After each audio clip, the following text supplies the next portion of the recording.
Good morning. Morning, y'all. Mama, we made it. Greatest alive. I don't know. I mean, that's how you feeling. You know? I don't know. Morning, Ambush. Morning, Morgan Jones. Morning, Fiancés. Hey, Michelle, what's good? Good morning, Michelle. Yes, there we are.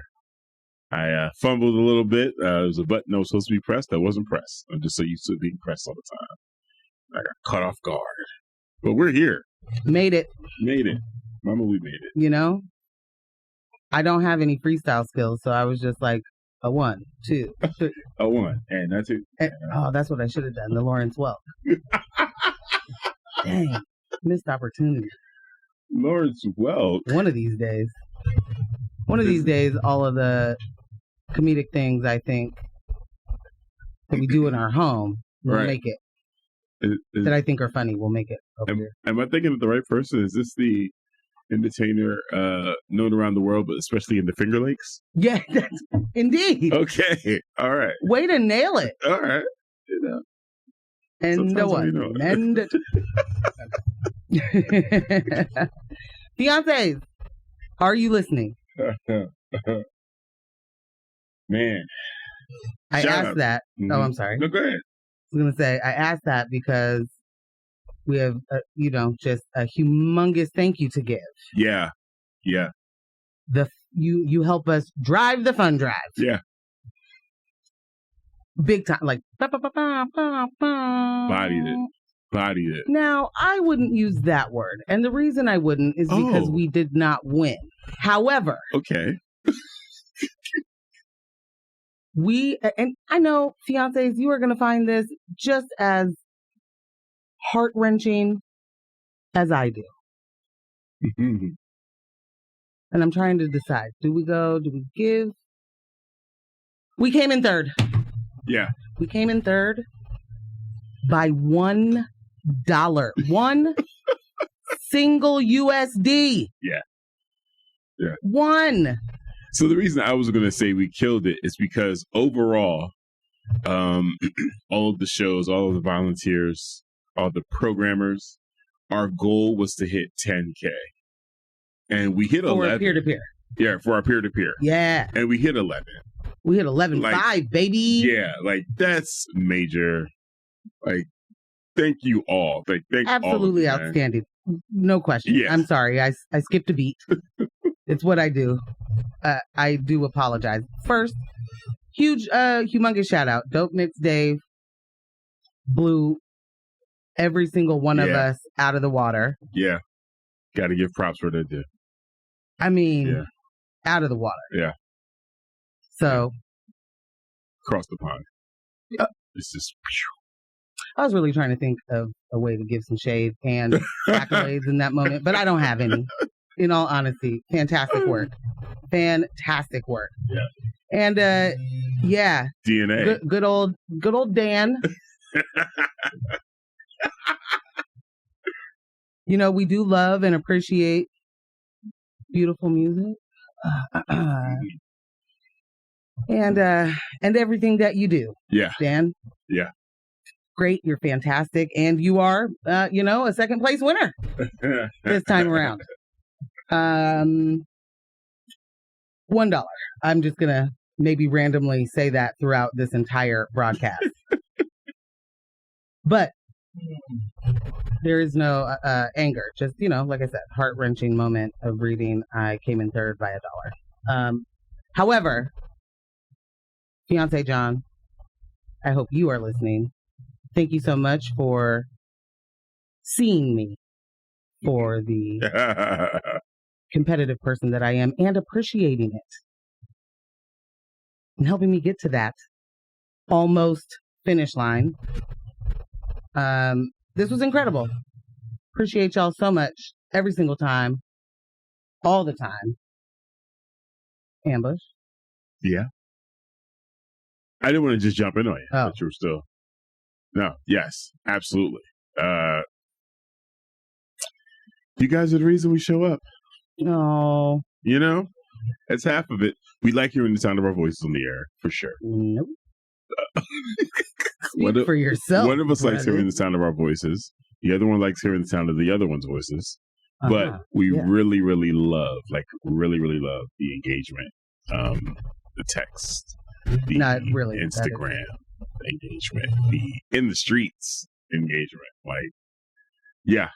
And you know, smiles. It's election season, so things are going to be heating up. So you're going to be hearing a lot more of our mouths and seeing a lot more of us in the streets, all over the place. But we definitely appreciate y'all. Just know that, for real. Michelle said, technically, Mercury retrograde ended a couple of hours ago, but it takes a minute. Thank you, Michelle. Thank you. The grace Michelle gives us is just top tier. Yeah. Top tier. So, per every Thursday, it has been a week. Yeah. Ambush. Yeah. So much has happened. Yeah. I was double checking some of those details on the cash refunds DOJ has put in place. So if you guys didn't know, breaking news. The Department of Transportation, right? The Department of Transportation has put in place new rules for the airlines. And it sounds... Is it that the doors have to stay on? Not those yet, unfortunately. Those, do whatever you want with that. Maybe there's a different department that takes care of that. And it sounds too good to be true, which is... It just is too good to be true. So basically, if your flight gets canceled or rescheduled or delayed more than 3 hours, you are entitled to a full cash refund. Full? Full. Not airline credits, not partial. Full cash refund. Full. I'm stuck. Yeah. Guess what else? What else? If your bag gets lost and isn't delivered within 12 hours, your check bag fee, you get that back. What year is it? 20 and 24. What are all these handouts? I don't know what's going on. What? I don't know what's going on. First of all, can we work on, I like this, but can we also organize to abolish the bag fee? Period. Let's put it on the damn plane. Let's put it on there. Let's just be done with that. Yeah. No? Because actually, if there is someone who works for the airlines and can, maybe it's just something I don't understand. What does the bag fee pay for? Right. Extra fuel. What did it start to pay for once it became so much? Right. Or does that just go to the pocket of somebody? And, due to my recent travels, I discovered that, and maybe everyone else knew this, and I just didn't. What may be a carry-on for some airlines isn't for other airlines. Bruh. Yeah. Real tired of the states' rights over there. Yeah. Everybody gets to choose what they want to do. Right. I hate that little thing at the gate where it's like, can it fit in here? Yeah, put it in there. No, listen, I don't need that anxiety. No. Well, because then it's like, well, what you thought was a carry-on wasn't. Charge you. Bruh. Well, at the gate, they'll probably just check it. That's the issue. I paid at the gate. At the gate? At the where gates. You get on? Where you board? Yeah. I paid at the gate only for them to be like, an hour later. Our overhead compartments are looking kind of full. So if you guys want to bring up your bags to get, checked to your destination, I said, you have got to be kidding me. And the only reason I had to pay at the gate is because I didn't have a seat designation. So I went up to get my seat designation, and he looked at my bag and was like, yeah, you're going to have to pay for that. You pay for it.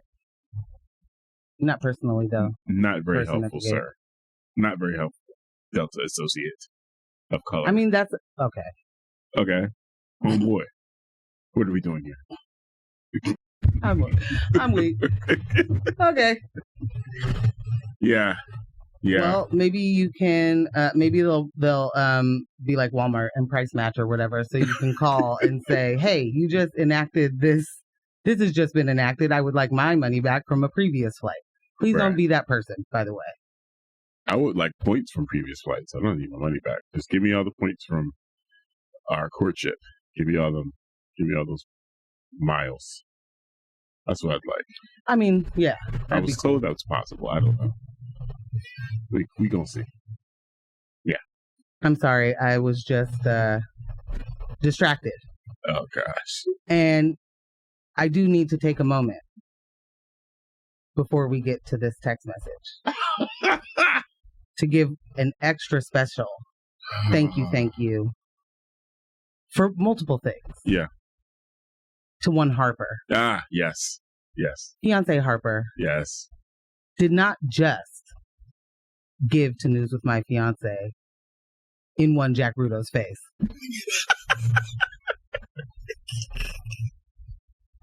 She also said, fine, I guess I'll give your stupid show some money too. And it is for that I will never leave her. Together forever.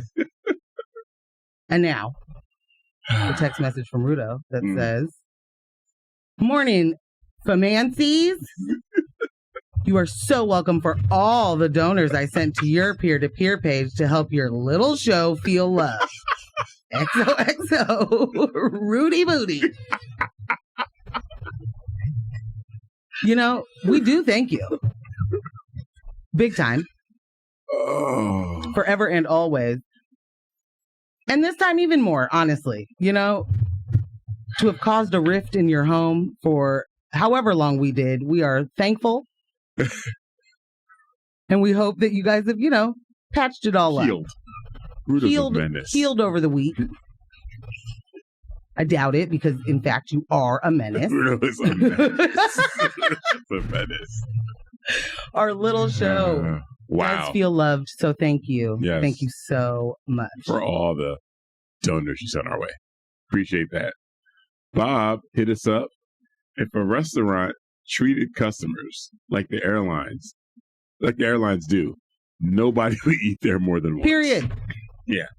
And I've had those experiences where I'm like, you know what? I'm not coming back here. I'm not going to complain. I'm just never coming back. Yeah. Yeah. Done with that. Yeah. I'm not going to make the complaint and have you do whatever you're going to do to my food because of the service. Such a fantastic point. I'm just going to never come back here again. And this is one of the things for me with many industries where it's like, how does this happen? Because where I work or where in this world, that could never be a thing. Like, I don't understand how they get away with all that they get away with. Yeah. Well, I do. Lobbying power is tremendous. But it's wild that is the kind of thing that we have just been like, yeah, you know, you just can't help it. Right. What are you going to do? Everything. You're in the power to do everything. Including give me a free upgrade. What's up with that? I never get free upgrades. I think maybe I've gotten it from one free upgrade. But, like, it's not frequent enough for me to be like, it's a thing. I feel like the one time I've gotten it may or may not have happened because it was that one time, so maybe I imagined it. I don't know. Maybe you made it up. Yeah. Unsure. I did get an upgrade when I went to St. Thomas, I think, for the first. Nice. Was it to business class? It was the first class. Shut your mouth. And I don't know why. I don't remember what happened. I haven't a clue. But it was fun up there. Wow. And it's only one person sitting next to you. Everybody should, like, the whole plane should be first class. That's what it should be. That's all I want. It's silly to do what we do. Yeah. Anywho. Shout out to what Alaska Airlines used to be. Ooh. They were great? Oh, my God. Glorious. Okay. So good. Oh, I remember this. You definitely, the seats were plush or something. I was sitting in the back. The seats in the back of Alaska Airlines were what you would see in first class of Delta today. That's how plush those seats were. I was like, first off, I've never heard of this airline, even though this thing existed. Oh, because the East Coast. Right. Oh, okay. And I was like, oh my goodness. Yeah. It was like on the second leg of a flight out here to see you. And I was like, what is this Alaska Airlines? This sounds kind of suspect. It sounds, you know what? Because I never heard of it. We're going to have I was very, cautious. Mm-hmm. It's not like Virgin Airlines. You know what you're getting. You're paying for it. All right. Have you been on the Virgin Airline? Nope. It's like being in a nightclub. I've seen it on the internet, but I've never been on. Yeah. Another text. This just made my day. XOXO. Harper. Hey. Hearts. Good morning. Man. So, we're doing a lot today. Yeah. One of the things that this has been a week for me. I haven't seen a lot of things. Mm-hmm. I have missed a lot of the stuff going on. But one thing I definitely saw was the headline of something to the effect of ex-police officer wanted, double murder, Amber Alert, double murder, homicide situation. Or wait, that's not what I meant to say. Double murder, suicide. Murder-suicide situation. Mm-hmm. And I was like, whoa, what? Mm-hmm. And turns out this was a school resource officer? Yep. Cool. Whose girlfriend was... Give it to him. A 15-year-old student? Yes, when they met. Yeah. And is now 17. Mm-hmm. And now has like a restraining order against him. Mm-hmm. Or did. Mm-hmm. This is one more time, a police officer. Correctamundo. Turned school resource officer. And by that, I mean, he's not on it. His beat's different. Right. His beat was grooming the halls of the high school. What do we need school resource officers for if even one, which we know ain't no bad apple. Right. This is the bushel, as they say. If even just one did this and just one 15-year-old child was impacted by a school resource officer in this way, is that not enough to be like, we should be rethinking this dynamic? Something didn't work here. It's enough for you and I. It's not enough for many school boards. Many school boards are in support. Many school districts are in support. No matter how many videos we see of SROs being, completely barbaric with our children, still need them. Still need them.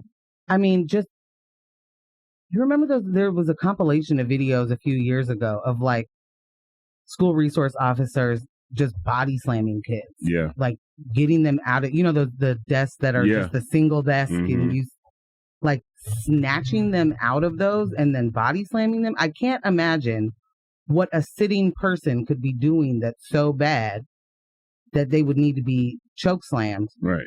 Someone who's sitting in the classroom. If there was a video of a parent doing that to their child at home and it made it to the school, they would report that parent to social services. 1,000%. Mandatory report, right? Like because they would say there is no circumstance in which you should be treating your child this way. But what you're telling me is it's okay for my tax dollars to pay this person, this professional, to treat my child this way. Bruh. And then this person gets to go back to work the next day. My child possibly is in the hospital, stitches, cast, whatevs. Yeah. We do not need the police. The police do not stop crime. There are too many who are criminals. There are many who are not just groomers, but assaulters. Yeah. SAers, Yeah. Big R words. Harper said, in all caps, no cops in schools. No cops in schools, baby. It's just that simple. It is really that simple. Yeah. With a slew of text messages. Yes. Go through that real quick. back to the airlines. The exception is, I hope I say this right, Qantas, the Australian airline. Even in coach, they treat you like first class. I guess they have to do, wait, what? I guess they have to. For 17 hour. Wow, I put 3 words in there while I was reading it that did not exist. Thank you for jumping 17-hour flight. Oh, this is an Australian airline. Yeah. Oh, my goodness. Yeah. Another one. I was looking through the 9/11 subreddit earlier this year, and one of the threads covered how flying has changed since 2001. Insanely. According to one thread, the bag fees were intended as a temporary relief for the airlines to bounce back. Temporary relief. It's been over 2 decades now. Oh, my God. Also, good morning, Morgan and Ambush. Malcolm! Good morning, Malcolm. That's, oh, wow. You know, along with temporary things that have been going for over 2 decades, TSA. Yeah. It'd be cool if we could quit the security theater and the lining of an airline's pockets just because temporarily they needed help, a push. But also, why are we in charge of making them bounce back? Like, right, they didn't get enough bailouts. Like, come on. Damn, they had to. You know they did. Right. We did 2 wars because of it. Right. On top of very inflated airline ticket prices. Like, it's just outrageous. Outrageous. We are continuously paying more, getting less, and then being told that, hey, what are you complaining for? Like, what's your problem? We're keeping you safe. We got to make sure that I don't know. I don't even know how they're selling us on the bag fee still, or if they don't even have to. If it's just like, that's been happening for over 20. I mean, if you did not know travel before 9/11, this is all you know, and that's that. You do not know what it meant to walk into an airport 20 minutes before your flight and go. Right. You don't have a not checking the bag. You're out of here, buddy. Get to the gate. You're good to go. You want to know something else that was temporary? Income taxes. When it was first established, it was to help with the war effort, and it was voluntary. Huh? Yep. Yeah. Remember, you're not supposed to be able to tax someone's wages, tax their ability to earn. It's in the Constitution or in something. Like, it's part of our governing paperwork. Like, it's no taxation without representation. It's along there. Maybe it's the following paragraph. But yeah, I saw that. Income taxes were a voluntary thing to help with the war effort. That's tight. And it just got baked into the cake. That's Yay, IRS. Right. Oh man, I finally filed my taxes, and then I got a letter from the IRS, and I was like, oh my god, oh my god, oh my god, oh my god. What do they want with me? And it was like, you recently did something online. If that wasn't you, we should probably talk. And I was like, oh my gosh, y'all do work sometimes. There's a caveat. Crystal said Alaska used to be great, and then boom, they blew. That is good morning. Love you all. That is hilarious. Yeah. Like Frontier. Yeah, it went the Frontier used to, when I lived in Denver, I was like, whoa, what is this situation? I flew Frontier everywhere I could. Everywhere I could. Seats were big, leg room, all sorts of things. Oh, Frontier is amazing. There was an animal on every plane. It was so cute. So great. You know? It was so great. Y'all had me. Those green seats. And then all of a sudden, and I do mean, like, I don't remember ever hearing. Nope. Oh, they merged, or at that moment, it was just like, got on a flight and was like, what in the world is this folding chair? You have to double check. Am I on Spirit? This is a folding chair. Am I on Spirit Airlines? Like bolted into, and not a good folding chair. No. This isn't a wedding folding chair. No. You nice get event. Nothing.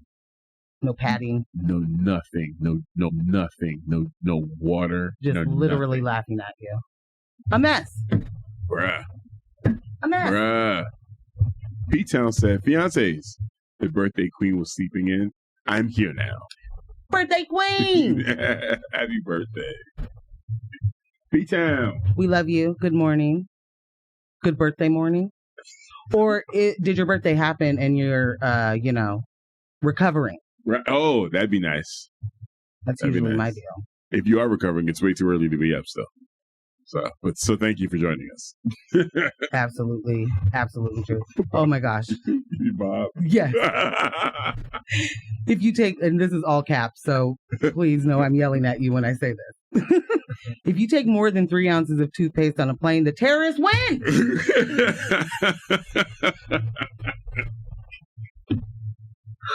Y'all, how are we still doing this? It's the travel size industry. Yeah. Big travel size. Big travel size. If you haven't heard of this show or seen this episode, I would encourage you to watch. It's Adam Ruins Everything. Oh, yeah. And it was on Netflix. I'm not sure if it's still there. And he talks about TSA and, the theater of it. It is so enlightening. It's enraging. Absolutely. It's unbelievable. The terrorists win. Also, just real quick, just Adam Conover is his podcast, Factually, I think it's called, is a fantastic listen. It's usually a little less than an hour and a half. Okay. So it's hour 15, something like that. And it's always a topic that's like, yeah, we need to be listening to this. Very well researched. I got to subscribe to Well, he's interviewing. It's all interviews. So it's great. I love it. Okay. Yeah. I'm going to definitely check it out. Ambush, we better tell people what we're talking about today. I'm with it. So local news, it tickles me so. Rene Gonzalez getting that Motumbo treatment. No. Get that finger wagging. Just, you want to show up at the last minute, like, I don't know, like Doc Brown and papers all over the place, and you want to submit. It's like, no. Be prepared. Submit. We'll get into the story. Yep. The Vancouver police officer acquitted after threatening to use a taser on the suspect's genitals. I'm going to read that again because you guys probably think I'm joking. A Vancouver police officer acquitted after threatening to use her taser on the suspect's genitals. Yeah. Well, we got national news. Well, if we get to it, we'll talk about the millionaire who cosplays Houseless to teach the world a lesson. And as I'm sure you can guess, he failed miserably. Oh, my gosh. And the Columbia faculty members are riding with their pro-Palestinian protesting students after they've been arrested. I love it. It's going down in the town. It really is. Yeah. Real quick, another text. Wonderful morning, y'all. For my birthday today. Oh, it is today. I want to know. I'm sorry. I want no fees and cops are all fired. I love this. And Rene gets a throat sore and never talks again. That would be glorious. Birthday wish. Love P-Town. It's going down today for the big 5-0. Killing it. Big 5-0. Killing it. We're gonna have to come up with a perfect song to play for you later in the show. Yeah, because what I got lined up ain't it. It's not. But it'll happen. Yeah. All right. We're gonna catch you on the other side of this music break. Well, we picked a story, but we didn't decide who was gonna read it. Well, that was our one of our top of the show topics. Oh. Yeah. That wasn't even like one of the meaty stories that we selected. But there was the sorry. Yeah. I'm confused. That was something else. That's okay. All right. I'm gonna jump in. Okay. Because we're talking about police and how helpful they are. Police. Let's just keep that going. Okay. Another close to home, Vancouver police officer has been acquitted after threatening to use a taser on suspect's genitals. A Vancouver Police Department officer accused of assaulting a 19-year-old has been acquitted of all charges. Weird. Officer Andrea Mendoza faced faced charges after security and body-worn cameras captured an altercation with a 19-year-old suspect suspected of shoplifting at a Walmart store. The incident escalated when the suspect initially resisted arrest. Footage from the scene showed Officer Mendoza pinning the suspect to the ground, pulling down his pants, and threatening to tase his genitals for 24 seconds. The jury deliberated for nearly 5 hours before returning an acquittal verdict. Jeff Anaya, president of the Vancouver Police Officers Guild, praised the verdict, stating that Officer Mendoza acted lawfully and used minimal force to protect herself and her partner during a violent altercation. He emphasized the importance of officers making split-second decisions in difficult situations. Mm-hmm. Mendoza's attorney, John Terry, emphasized that her tactics were legal and justified as self-defense. Terry expressed confidence in the jury's decision, citing the evidence presented during the trial. Clark County prosecutor Tony Golick, whose office brought charges against Mendoza, did not respond to requests for comment. However, Anaya accused the prosecutor's office of pursuing the case for political reasons, suggesting that it was a move to gain favor with gain favor with members of the public critical of law enforcement. You know what gets? Oh no. Yeah, give it to me. Let's get in your go. Prosecutors are law enforcement. Yeah. Prosecutors are law enforcement. They are enforcing laws in the court. Why do y'all hate each other? Well, you enforce your laws against them, not against us. Okay? Know what side you're on. Point being made. I'll finish. Despite her acquittal, Officer Mendoza remains on paid administrative leave, if she was counting, pending the conclusion of the Vancouver Police Department's internal affairs investigation. You know, they can just stop that now. Stop wasting our money. The department is committed to ensuring a thorough review of the incident. I just bet. Vancouver Police spokesperson Kim Kapp confirmed that Mendoza will remain on leave as the agency proceeds with its internal review. The department aims to uphold accountability and transparency in all matters involving its officers. End quote. Two things here. It said that the defense attorney said that her tactics were legal and justified as self-defense. Self-defense means I can pull your pants down. I thank you for. I want to sit there. You pulled someone's pants down? You could have tased them through there. You could have threatened to tase them through their pants. You could have put that taser to their genitals. You know, I'm sure you guys have done it a million times before. You could have threatened that. Tasing works. No one needs to be naked to be tased. Okay? Or in their undies. Yeah. But you pulled, and I've seen the video. Oh, all the way? Wait. There's no underwear on. Naked. Pulled his pants down. It's sadistic. It's sadistic. They are outside. And does anyone need to guess the nationality of the suspected shoplifter? I couldn't believe. I was like, what? Ethnicity. Yes. Like, acquitted. Pulling, I cannot understand the text. WTF. Removed the pants? Exactly. Yeah. It was like past his knees. What do we mean by that? Pull pants down past his knees. I'm struggling. I'm struggling right here. I don't know, obviously, what was presented to that jury, but I'm confused on how we get to not guilty. There's camera, there's body cam evidence. Yeah. I think this is one of those fine but all too familiar situations where it's, what are they being charged with? Are they guilty of the thing they're being charged with? Have they been charged with the right things in order for this person to receive quote unquote justice? Right. You know what I'm saying? Like, for them to be able to come out of this on the other side and say, not only was this self-defense, this was justified. Like, no, you do not get to say that. You do not get to say that. Because is there a history of this?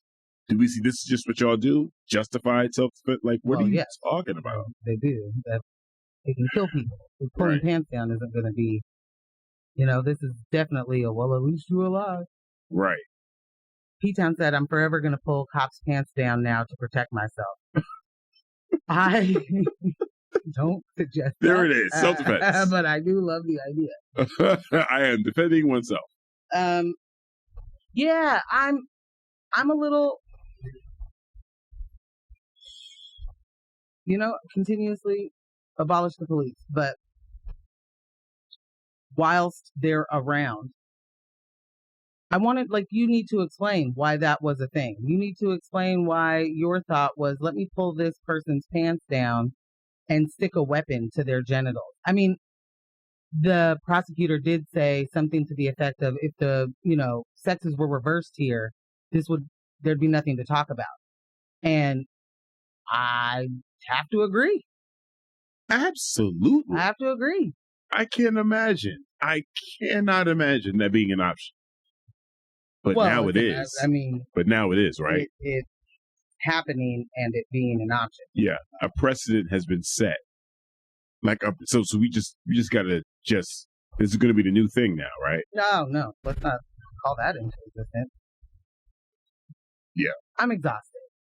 And a story like this is the kind that just sucks everything out of me, because what do you mean?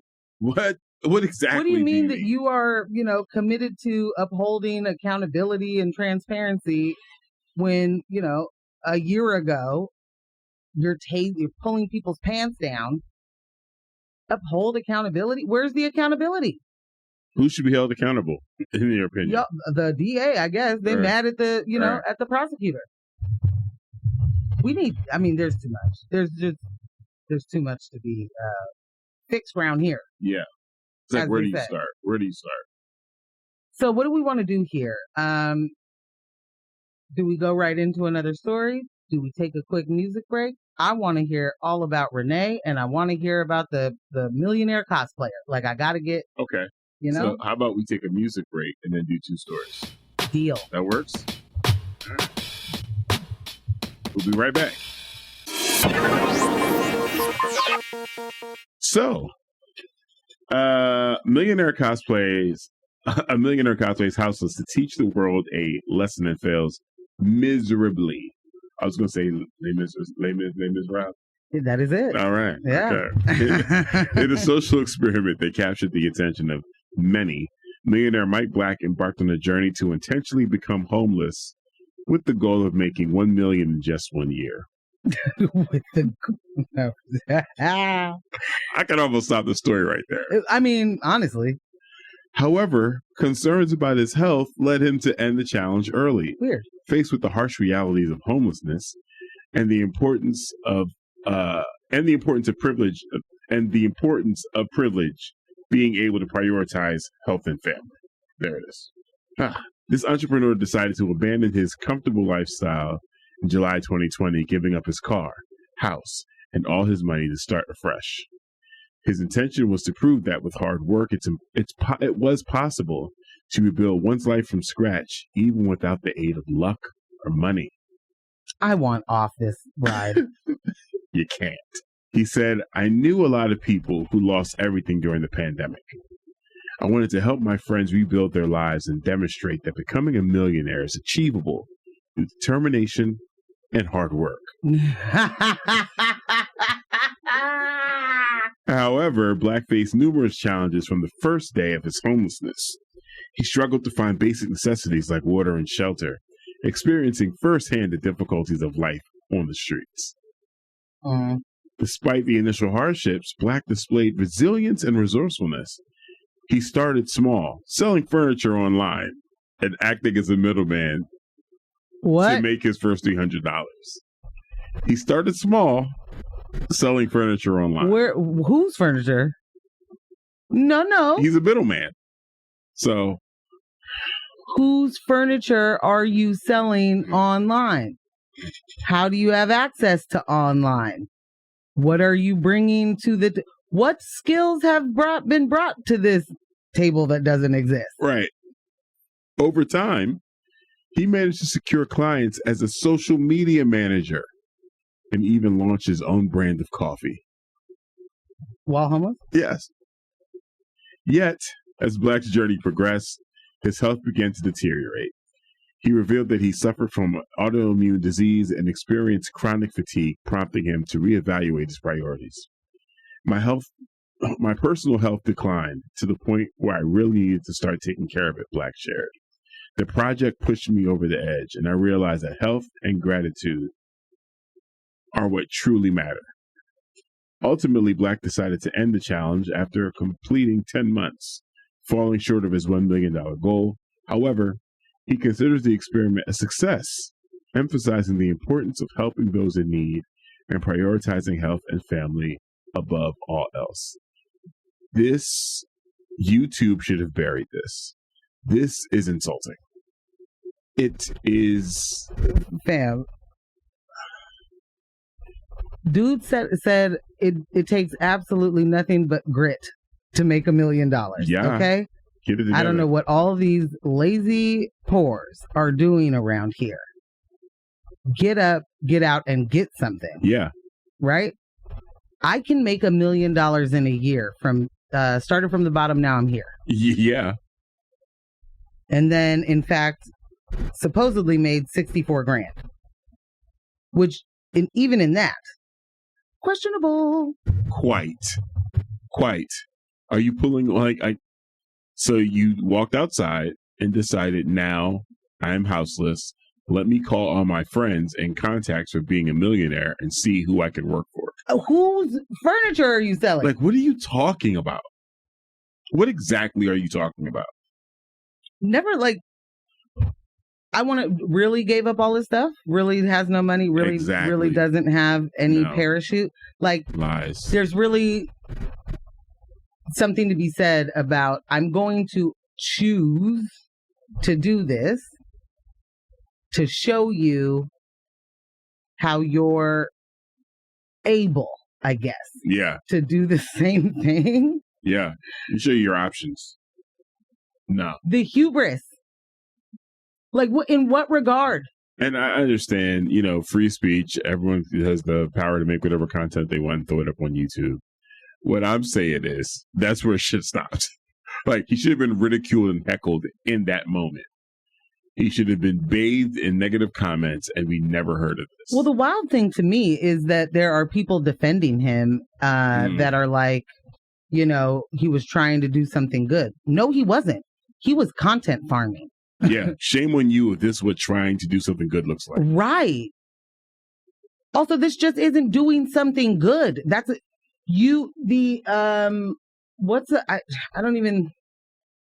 I cannot imagine saying, I know this thing that I've never experienced so well that I'm going to show the people experiencing it that they don't have to. Right. Right. You guys don't really. You're in charge. Yeah. Your destiny is yours, right?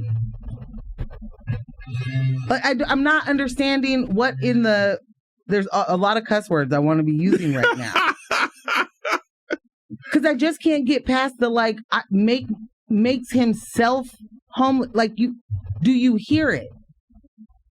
You gave up everything. You watched a lot of people lose everything in COVID, and you were like, let me throw mine out the window to show you that you're just like whining.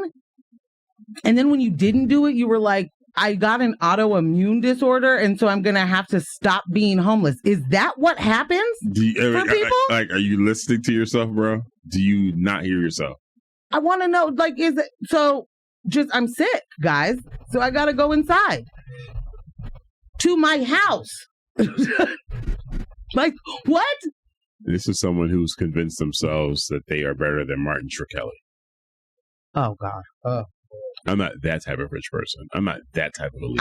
I disagree. Hard disagree. Hard disagree. This person isn't thinking I'm not like that person, except for I'm not like a poor. I'm not like an unmotivated person. I'm not like that other rich person. I'm not a person who settles for less. You know what I mean? Right. The idea that you are going to do this for clicks and then be like, oh, my health, this is wild, guys.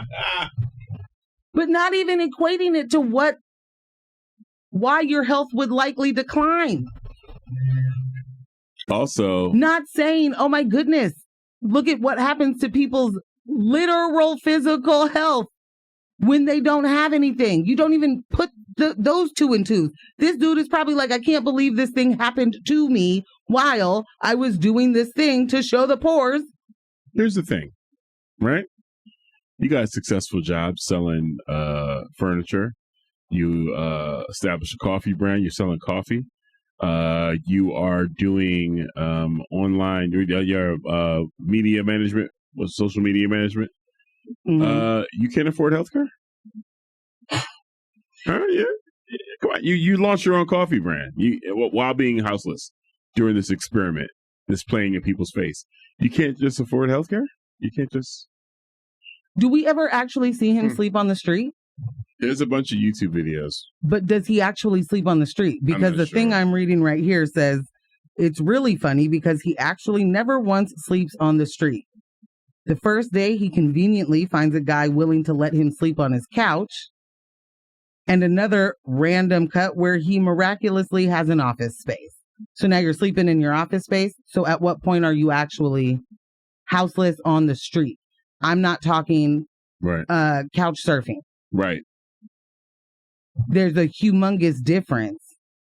And if your health was impacted by sleeping in your office, imagine which people are getting offices handed to them. How many people that are currently living on the street do in fact have couches to go sleep on? Right. Like, be for real. P-Town says, not only do I want off the ride, I want my effing money back. And you know what? Department of Transportation will make sure you do get your money. Did the airline do it? I can't.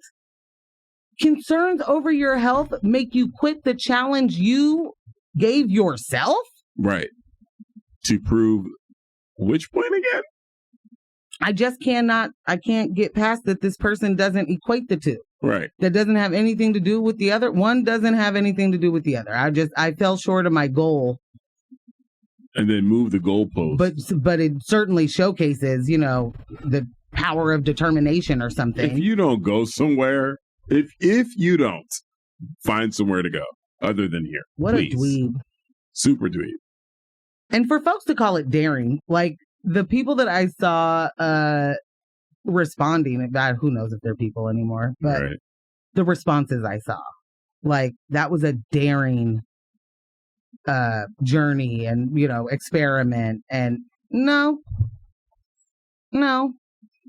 We live in a world where people go on reality TV shows to live in the wilderness for 100 days. There are so many challenges that life presents. Living in this society with all the systems of oppression, I will never understand being in a place of privilege where I would choose to deny myself any creature comfort that I'm already overcharged for. Right. Struggling to keep. I would never imagine volunteering myself to something that I know is going to be anguish. When I walk into a room, just naturally, you look for the most comfortable chair to sit in, right? You don't purposely go to the arm of the sofa. You don't try to sit on the floor first. You don't try to... At least if you're an American. Right. Like, you want to find the most comfortable place just to take the weight off. Again, might be uniquely American. I don't. Or Western. Western. Yeah.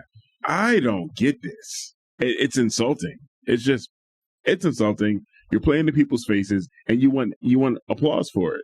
You want to be recognized as this great, like he set out to do this to prove what he thought was an amazing point.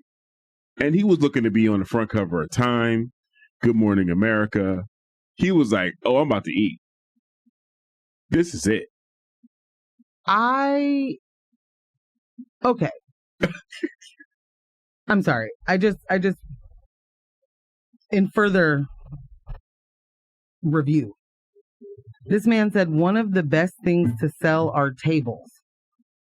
I started taking ads on Craigslist in the free section and putting them on Facebook Marketplace and selling them for a profit. How? So he's the Goodwill. How'd you have internet access to, and how did you physically acquire these tables to then sell? Well, fantastic question. I acted as the middleman, handling all the logistics between the buyer and the seller. Who needs that when you are in the free section? Yeah, because they're not selling them; they're giving them away. Because he's not. Yeah, you're not a middleman. The free. Yeah, you're not a middleman. You're not in between the buyer and seller. It's a free item. It's not. I mean, imagine you're giving a table away and someone shows up having paid online or something, and they're like, "Man, thanks so much for the $50 table," and it's like, "Wait, whoa! I put this on the. This was free." Right. What do you mean? Who'd you pay $50 to? Who's making $50 on this? Because I feel like it should be me that makes $50 if it's my table. Bruh. After 2 weeks in, he was able to secure his own office space. And after just over 1 month, he finally had a place to rent. Not doing this. Get away from me. Also, is that an industry? Are you showing us how, like, is this now what are they called? A masterclass or a seminar? Are you going to sell us a PDF of how to become a 64,000-aire by selling other people's free things? Again, I say, this is Goodwill. Yeah. It's good riddance. I want absolutely nothing to do with this. We have to move on to Rene because our time is short. Yes. And I'm going to jump in. All right. Boy, oh boy, is this like I can't get rid of that one. That one is really it sticks to you. It's getting me real peeved. Yeah. Yeah. It's the kind of thing I would likely continue to yell about. Like, it just ramping me up. I'm telling you right now, it's going to be Saturday afternoon. You're going to be kicking back, chilling. You're like, and you know what? That is so true. Dang. Welcome to our weekend, guys. Everybody's favorite. Nope. Nobody's favorite mayoral candidate. Oh my gosh. Did some more of the FS, and I'm over it. The F's and the S's. Yeah. In a narrow vote of 3-2, the city council rejected Commissioner Rene Gonzalez's alternative camping ban proposal meant to give future mayors more control over the visibility of homelessness. I'd like to sit on that one for a sec, because if there's nothing to fix, like visibility, right, like optics, that's definitely where our energy, money, resources should go. If we could just get these optics handled. Commissioner Gonzalez's proposal emerged a week ago as a response to Mayor Ted Wheeler's homelessness regulations. Initially, Gonzalez's plan advocated for stricter measures, including potential jail sentences for violators. However, the past week, the proposal underwent significant revisions. Mm-hmm. Gonzalez's plan stirred controversy, seen as a move intended to give future mayors more control over the visibility of homelessness, and with its call for up to 6 months of jail time for violators. As tensions mounted and debates continued, Gonzalez's proposal transformed. Mm-hmm. During the session at City Hall, the council debated Gonzalez's latest draft, which notably removed the criminal penalties, upped the fine to $1,000, and again put all decision-making in the hands of the mayor or mayor's designee. While some saw this as a step towards a more humane approach, others, including Mayor Wheeler, expressed concerns over the shift in power dynamics, with authority resting primarily in the mayor's office. The debate reached a climax as Gonzalez defended his proposal, citing the success of similar approaches elsewhere. Oh. Gonzalez said, quote, "Gresham seems to be having reasonable success without criminalizing. The reality is, no one in this room knows with certainty what's going to motivate people who are service resistant to make better choices." Maybe because you don't have the right people in the room. Amidst hours of deliberation and public testimony, the council voted, with Commissioners Rubio and Maps aligning with Mayor Wheeler against Gonzalez's proposal. Post-vote, Wheeler and Rubio criticized Gonzalez for the last-minute changes. Rubio saying, quote, "We had a revised camping policy that struck the right balance and was ready for council consideration. Then, late yesterday, Commissioner Gonzalez put a different approach on the table that is inhumane and will no doubt be immediately legally challenged." Adding, "It criminalizes homelessness without an opportunity to choose a path toward treatment, and that's not what Portlanders want." Mayor Wheeler remained adamant that such critical decisions should involve the entire council, not just the mayor's office. Adding to the complexity of this situation, the backdrop of the discussion was the U.S. Supreme Court's recent hearing on the landmark case regarding street camping regulations in Grants Pass.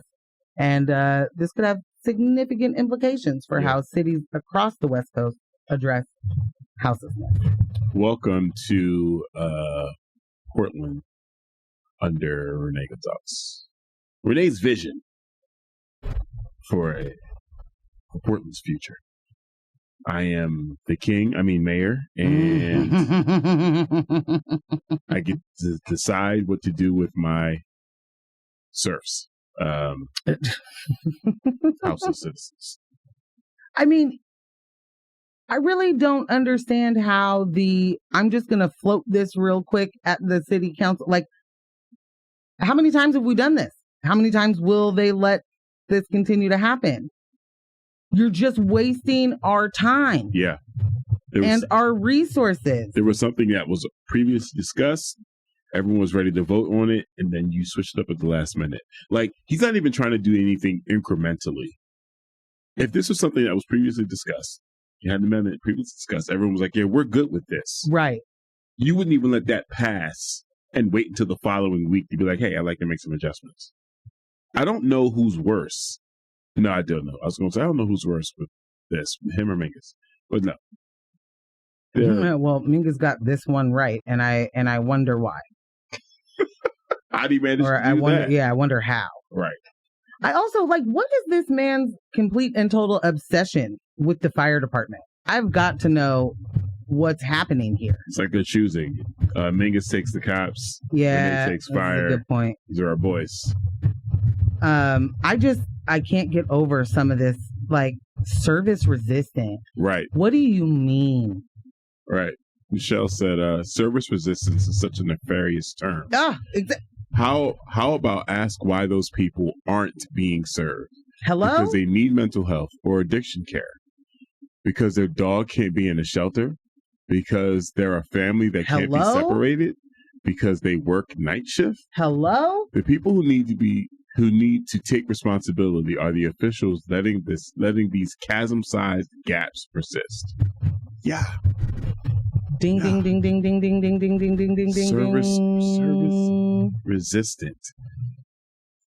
You're putting the onus on who just with that phrase? There's no question that Rene thinks that anybody, much like Mike Black over there, anybody outside chose it because they're lazy or they want to, Kevin Dahlgren, this is an industry for people. I get to tell you, they want to be homeless because they get to do drugs and live off the shadow economy that is, really think it through. Even if the assistance that they get is SNAP benefits, a one person, no money situation is not even the SNAP benefits isn't enough. It's like $200 a month. That's not enough. And now you can't, you can't do bottle returns in certain places now. Just living it up out here. The thing that gets me, one of the many things that gets me is the fact that we just continuously focus on all of the wrong things, spend our time, spend our money on those wrong things, get nowhere, then all the political sides or whatever are, barking at each other about how, the Republicans and Democrats don't do anything. And meanwhile, I like that voice. Thank you. Meanwhile, those two parties are arguing about optics. Those two parties are arguing about fining people with no money. Like, you want to fine someone with no money $1,000 so that you can then put them in jail for not paying the $1,000 fine? Like, explain that alone, right? Where are they getting it? What is this? What this fines? Or what are these fines being allocated to? What city services are designated for these type of fines? I'd love to know that. Also, if your understanding is that this population does not have money, and they need to bootstrap themselves into selling tables or managing social media accounts, you are going to now hit them with $1,000 penalty, which they'll default on, which also becomes something that can turn into additional baggage for them. I'm not even sure, because if you don't pay a parking ticket, it escalates, right? Right. So it's $1,000 you're asking someone to pay who's is not in the position to pay that money. I'm curious as to, again, where's the money going and what does this escalate into? And then thirdly, which is actually the most important question, why do you think, what are the circumstances in which you think someone has this money? Is this like the cross section of the fentanyl drug dealer that lives on the streets? Like, I'm really the wrong confused. word. It's kingpin. The fentanyl kingpin. Yeah. Is this the target for $1,000 fine? Who is this for? Who are we targeting? Who are we expecting to be able to pay this? Well, I think that's the point. They don't. Right. They do not expect the payment. They expect to be able to say, we have taken the criminality off of the table and we're making it a fine. But what is the punishment for not being able to pay the fine? If it is jail, this is still a criminal punishment. And I think if we had the opportunity to ask Rene, he would probably say something to the effect of, or anyone that supports this initiative would say something to the effect of, well, that's the point, right? If they don't have the money, then that should, be a motivation to get off the street. You're trying to financially scare them. Do you know what it means to be so financially challenged that nothing matters? No, they don't. That's the thing. That's one. But at no point do we take the moment and go, let's actually look at the reason this is happening, right? Instead, you have people in positions of power who have the ability to reshape, to change, to create policies that end poverty, that end it. Okay, I don't think in a capitalist society we are going to do that. So to be clear, but if even the visibility is what matters to you, then you will want this to be more than a temporary fix if it matters to you. Right. But it isn't. It's a bullet point. It's a thing to run on. It's a thing to be mad at. It's a thing to, yell with your fist in the air. Right. Because if your idea is let's fix it by spending, like they always say, don't throw money after bad or whatever, but literally while doing it, you want to do this the most expensive, least effective way and call that the only way we can, that's the humane way, because it is enabling people to live on the street or to be addicts otherwise. Punishing people does not fix addiction. It doesn't scratch the surface of addiction. How do we know How many addicts have been in and out and in and out? Because that's what addiction does. Right. Addiction puts you in positions where you are going to do something, sometimes anything, to get the thing you need. Also, it is completely mind-blowing to me that any single person still believes that by going to jail, that means drugs are not available. And you guys need to know that Rene does not believe that. There's no way he believes that. And if it is, then he's just literally living in a fantasy world, because you cannot. Multnomah County Jail doesn't have drugs in it. Come on, man. No jail has drugs. No prison. And if that were true, would we not have a far less addicted society already, because we have locked up so many people for the pettiest of crimes like shoplifting? Right. In order to survive. And yes, addiction does mean survival. It doesn't matter if you're addicted to something. If you are doing something, if that is part of your life, you are still in survival mode. These are not, I'm choosing to do this because it's fun and I would much rather just not work. These aren't options. Yeah, it's I interrupted you to say that because I really need people to understand. Like, you'll see all these comments, and of course, some of them are bots, and then you'll see people, some of Rene's supporters, that are riding with him, that don't understand how disingenuous that not just him, but a lot of our leadership is. They're saying one thing, knowing full well that's not how things go. They're close enough to these situations. They're in constant communication with community-based organizations that are beating down their doors, that are sending them emails, that are popping up at these city council meetings. They know what the actual solutions are. They know what the effective means of tackling these problems are. They do not want to do it. And instead, they are selling us, or attempting to sell us things that benefit them. That's it. That's it. Whoever's pockets are being lined, whoever, is setting them up for the next seat that they want to run for. Campaign dollars, like that's all this is about. This is not about solutions. And I hate having conversations with people just in my everyday life that are solution based when there's an issue on the table. And we just keep talking about the issue and how it makes us feel and how it affects us. And that's great. But we want to get out of this. We want to move forward. Let's talk solutions.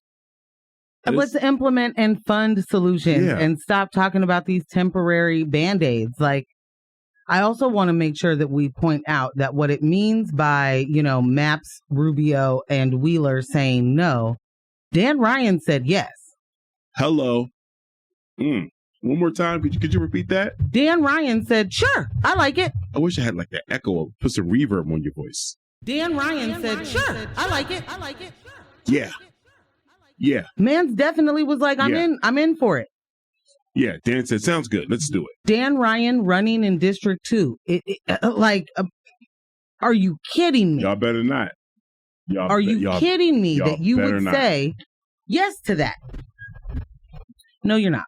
These people are completely unserious about it all. It all.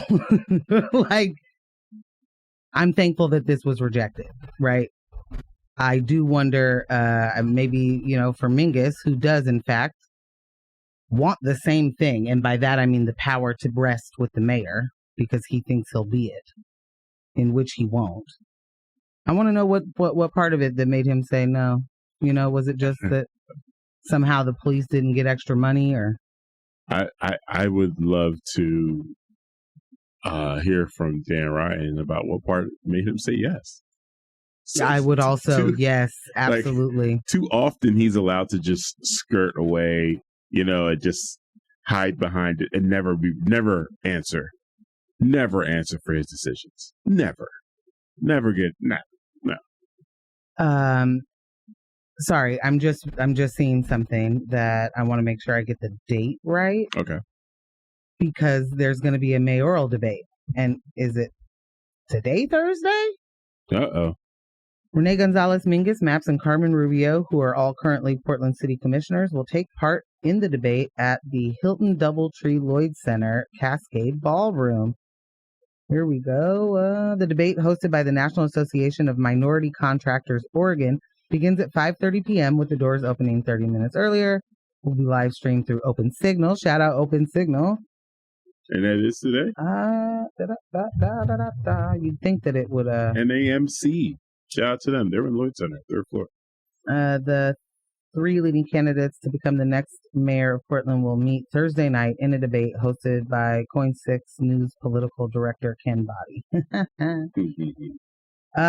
Maybe that's just tonight. I'm gonna you do something and I'll keep looking. Because that's a big deal. I mean, if that's tonight, guess what I'm doing tonight? Tuned in. You're going to be tuned. Can I go? Can we be there? Listen, should be able to. That's all I'm saying. That'd be nice. That'd be nice to pop up and grab a microphone. Ken, that's not what I wrote on the cue card. That's not what I asked. Please don't paraphrase. Okay? Also, where do you guys stand on Palestine? I need to know. Oh, boy. I need to know. Yeah, that would be great to go to that. Ultimately, guess what, ladies and gents? Balls in our court, citizens. We decide who the next mayor is. There isn't an electoral college that does that at a city level yet. So we get to decide. We really get to decide this. Sure, there's millions of dollars that are poured into these campaigns to try to sway our decisions and give us the information they want us to have, but it's really incumbent on us to do the research. It's really down to us to make sure we know who we're supporting, not just in the way of what they mean to the city, but who are these people? Please, this is the same Rene, again, that lied about being assaulted. It has to matter. It really does. Is that his grabbing by the P moment for Trump?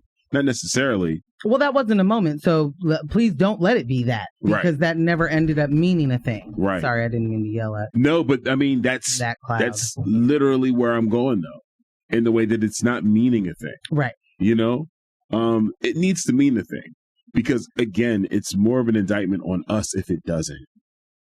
Period. That event is, in fact, today. Okay. Yeah, it's an indictment on us if these things, if him being honest, him being unapologetic doesn't mean anything, we have an issue. He is not a viable candidate. Outside of his policies, his behavior alone. Do you want someone like that to be your mayor? Can't say I'm sorry. Can't say I made a mistake. I mean, error enough for it to be a fake apology. Like, that's where I'm at with it. You can't even, you don't even feel it's necessary to play the game. Right. You could just be brash. Oh, man. Reminds me of the current season of Survivor, not the brash part. Survivor. There's a person on there who, well, spoiler alert, I think, if anyone doesn't want to know this, but there's a person who absolutely is like, this is my most favorite show. I love this game. Oh my goodness. I'm so happy to be here, but has no idea how to play that game. What? None whatsoever. None. Absolutely none. I mean, that show is, you got to lie to everybody. I'm with you and you only, or we got an alliance over here and we're doing this and that. And and they're playing patty cake. Not only not great at the physical challenges, but also very hard on his sleeve in the way of, I think everybody's going to vote me out today, and so I'm going to cry about it now. And I don't know if there was moments that he was thinking this would so much sympathy would keep me on or something. But it just turned every single person off and was like, get him out of here. Can't be serious. You don't know how to play this game. You keep telling everybody's business. You're doing all the wrong things. Like, so kind of the same. Like, you're just, you showed up. You don't know how, or you don't care to play the game. And you're just like, I'm going to, Crash Bandicoot my way through it, I guess. I don't know. It was funny. I was about to ask you, did the person cry yet? And then you said it. I was like, oh, jeez. Oh, yeah, they cried a lot. And I'm here for crying. Yeah. I'm here for all the emotions, but not when it's like, I can't believe you guys will vote me out when I want to be here so bad. Because but you keep telling our business. Because you're not a team player. Wanting to be here the most is why you should be able to be there. Wanting to be mayor more than the next person is why.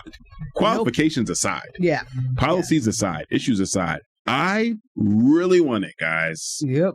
You should all just chill out. Let me be mayor. And handle this visibility when it comes to houselessness.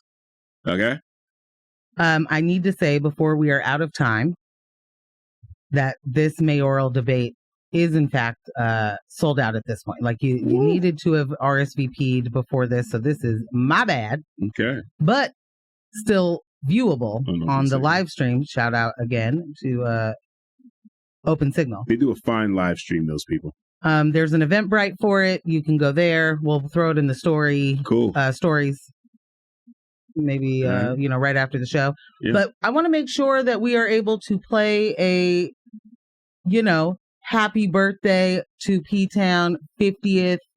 Something that would really, be a theme song for the 50th year. I hope that works. Oh, it absolutely. Oh, good. We are on the same page. All right. Because it's important It to is. Landmark. Yeah. Or keep in mind the landmark. I don't know what I'm trying to say. It's a big birthday, and I hope that this is a theme that you can take with you throughout your 50th year. You're listening to X-Ray FM at KXRY Portland at 91.1 and 107.1 FM, and in the Halen, Wheeler, Manzanita, and Rockaway Beach at 91.7 FM, streaming online everywhere at xray.fm. And this was News of My Fiancé, brought to you by Morgan Jones and DJ Ambush, and our podcast editor, Kyle G. Uppercase G. Thank you to everyone that texted in with the show. We love you, we didn't Fiancés. get a chance to read all the texts, but we will get those texts in the episode description. The playlist is updated, and you know how we do. Don't let the individuals distract you from the systems. Poverty is a policy choice. People over profits. Power to the people. None of us are free until we are all free. Thank you so much for listening. P-Town, this goes out to you. Bye.